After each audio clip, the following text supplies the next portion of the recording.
একাধিক দুর্নীতির অভিযোগ তৃণমূল জামানায়, সেখানে আবাস থেকে শুরু করে 100 দিনের কাজ, শিক্ষা, স্বাস্থ্য, প্রত্যেকটি ক্ষেত্রে দুর্নীতির অভিযোগ বারবার করে সামনে এসেছে।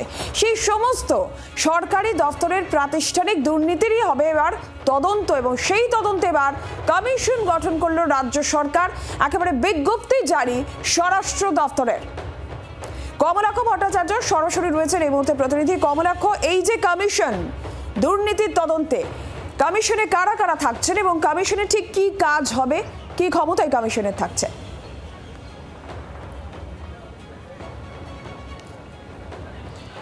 দেখো, 2011 থেকে 2026 তৃণমূল সরকারের যে প্রাতিষ্ঠানিক দুর্নীতি, অর্থাৎ বিভিন্ন সরকারি দপ্তরের অর্থ তছরূপ থেকে শুরু করে বিভিন্ন রকম দুর্নীতির যে ঘটনা, একেবারে পাহাড় প্রমাণ যে পরিস্থিতি এই মুহূর্তে সামনে রয়েছে, তার সামগ্রিক তদন্ত এবং সেই তদন্তের জন্যই কিন্তু এই কমিশন তৈরি করা হয়েছে। হাইকোর্টের অবসরপ্রাপ্ত বিচারপতি বিশ্বজিৎ বসুকে চেয়ারম্যান করে এই কমিশন তৈরি করা হয়েছে, এবং যেখানে WBCS আধিকারিক একজন থাকবেন, IAS একজন থাকবেন, এবং প্রযুক্তিগত সহায়তার জন্য পশ্চিমবঙ্গ রেভিনিউ সার্ভিসেসেরও একজন আধিকারিক থাকবেন। সব মিলিয়ে, এবং তার পাশাপাশি এই কমিশন কিন্তু অতিরিক্ত সদস্যও নিয়োগ করতে পারেন। কিন্তু এই তদন্ত কি হবে?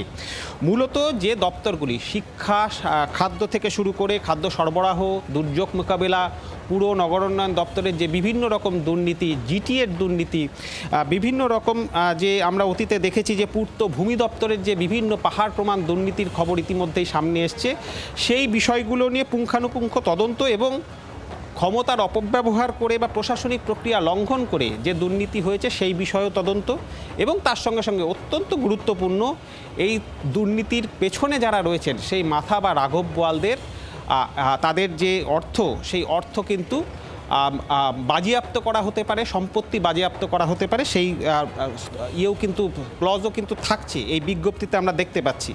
এবং প্রয়োজন হলে সেই ব্যক্তিকে তলব করে তার সাক্ষ্য গ্রহণ, রেকর্ড করা, তার জবানবন্দি, এবং সংশ্লিষ্ট সেই ব্যক্তিকে এফআইআরের সুপারিশও কিন্তু কমিশন করতে পারে। সব মিলিয়ে এই যে বিশাল যে দুর্নীতির খবর বিগত কয়েক বছর ধরে রাজ্যের সামনে আছে, সেই বিষয়ের একেবারে রন্ধ্রে ঢুকতে চাইছে এই মুহূর্তে সরকার, এবং সেই কারণেই এই কমিশন তৈরি, যেখানে চুলচেরা বিশ্লেষণ হবে এবং দুর্নীতি সামনে আসবে, এবং তার সঙ্গে সঙ্গে যারা এই পাহাড় প্রমাণ দুর্নীতি করেছেন তাদের সম্পত্তি বা তাদের কাছ থেকে অর্থ নিয়ে সেই পরিস্থিতি কিন্তু সামাল দেওয়ার চেষ্টা করা হবে সরকারের তরফ থেকে।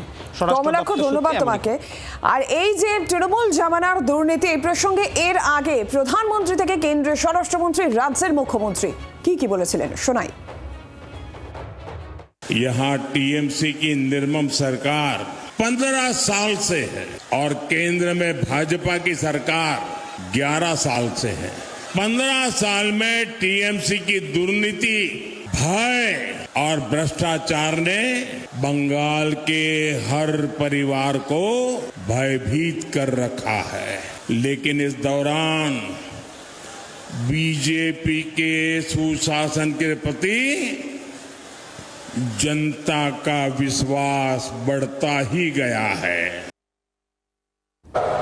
और भ्रष्टाचार की जांच के लिए जस्टिस विजेंद्रनाथ रेड्डी कमेटी भी बन चुकी है।